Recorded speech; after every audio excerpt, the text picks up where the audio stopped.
morning, people. I hope you're doing well, my delovelies. But what I've got to you coming over video broadcast, it may contain science and parrots. That's right, it's been at least 2 months since our last story of birds doing amazing things. So I'd say it's about time.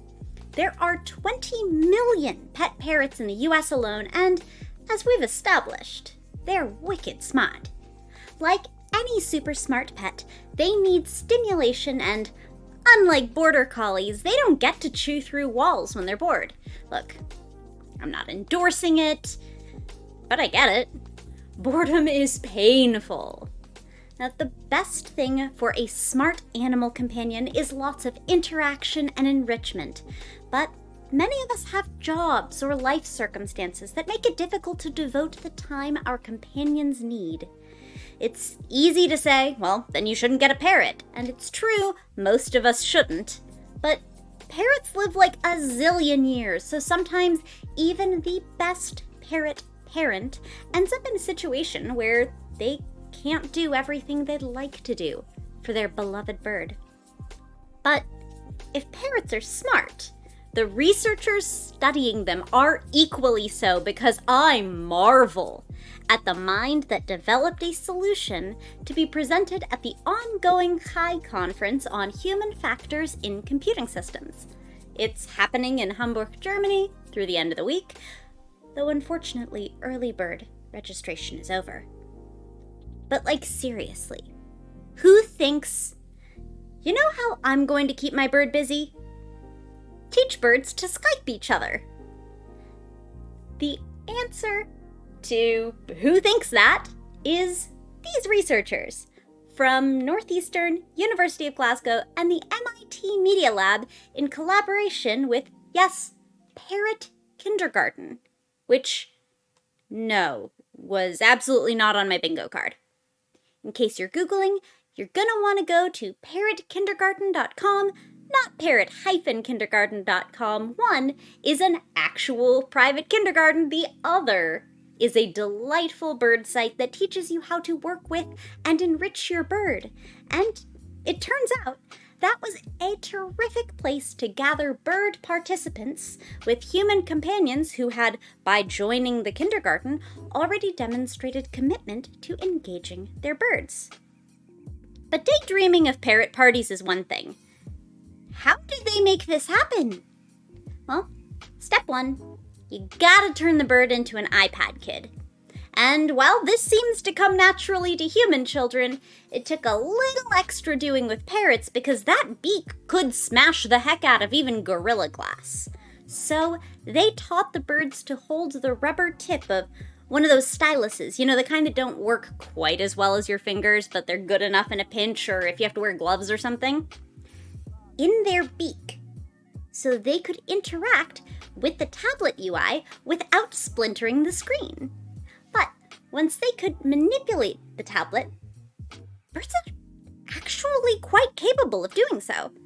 Trained birds have apparently been interacting with screens since 1940, when Skinner, yes, that Skinner, let birds guide their trajectory inside a projectile by pecking at dots on a screen.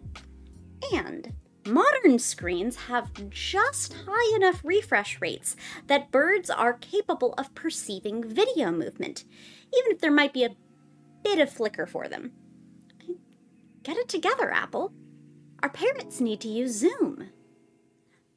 But next, they taught the birds to ring a bell when they wanted to make an actual video call, for which they used Facebook Messenger, or, as it should be called in this context, Facebeak. Because Parrot Kindergarten is an internet-based resource for all sorts of species, they grouped the birds by time zone, bird size, and species, but the birds were free to select which other birds they wanted to talk to.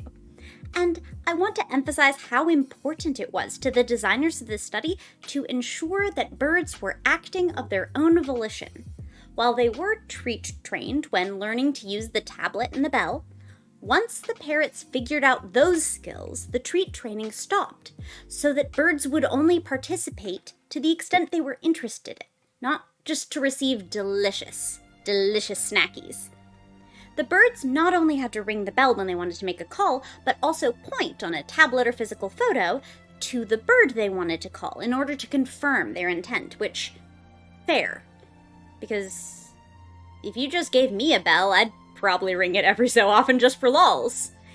And indeed, 3 of the 18 participant birds dropped out around this point because they didn't seem to enjoy it, avoiding the tablet. So, shout out for the bird consent in this study.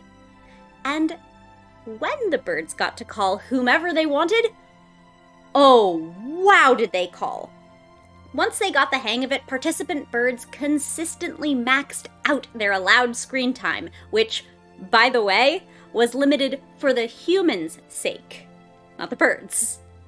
They formed strong relationships with specific birds, calling the same bird friends over and over.